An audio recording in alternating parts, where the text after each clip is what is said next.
Let's talk about 10 different variations of Kong you can try to learn and play with.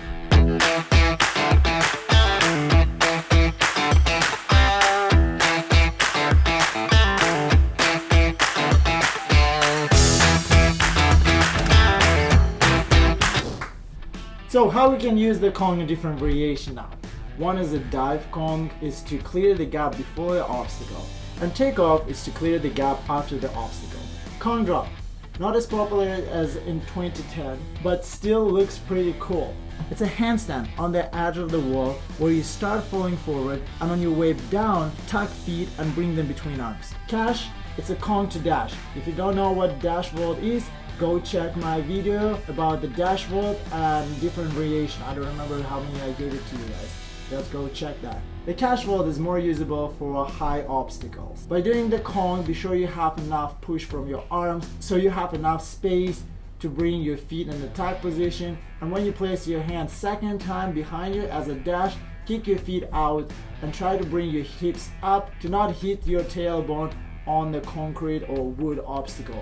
Double Kong. By learning or teaching double Kong, I would suggest you to Kong up on the block with keeping one foot above the head. And after Kong down, it will help athletes to understand and get used to body position. After this, you can use different variation as a Kong safety, Kong side vault. It will help not only to teach double Kong, but also have fun in the class. And the more body know different movements, the better you as an athlete. Pop step Kong vault.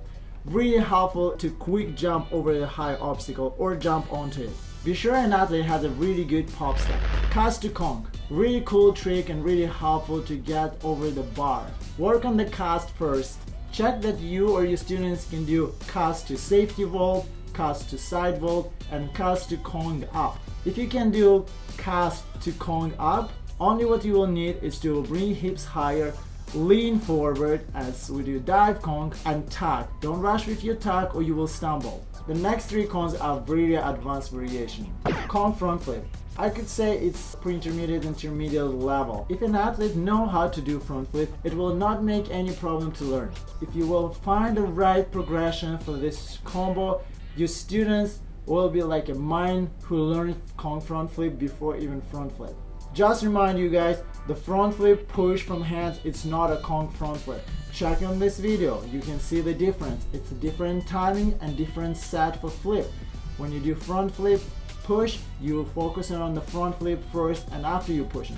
When you're doing Kong front flip, you get approach as a Kong. You're trying to bring yourself forward before you tuck. 360 Kong. You can start teach with 180 Kong, 270 Kong, and after 360 Kong on the block, and after to get over the block. Kong 360. It was really popular in the past, like 2012, 2013. I remember people was doing this, but it's really hard to find the video and see that, and it's really tricky to do. It doesn't make sense in parkour, and in free running it's hard to combine the Kong 360 to other elements after when you're done Kong 360. And I think the hardest one and most dangerous is a Kong gainer. If you want to learn awesome, do it in the gym, but I would not suggest to do it outside. There's a too big risk to actually have a brain damage. Maybe you will find that you don't even need to do it. In the future, I'm planning to take each of this trick, this element, and split it and explain how the biomechanic works when we're doing these tricks.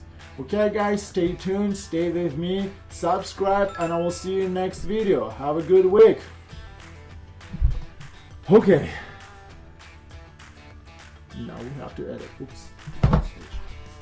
In the next video, I'm not sure yet, but I want to give you guys what kind of recovery exercise or recovery procedure you can use to accelerate your recovery process. And this will helpful for any sport. Doesn't matter you do parkour or not. But as I was in a high level athletes in cross country ski, we knew most of them. But I'm really surprised why parkour athletes doesn't use that. There is a lot of science behind the recovery training and procedures. Don't forget to turn notification bell on to not miss the next video and know how to recover yourself quicker.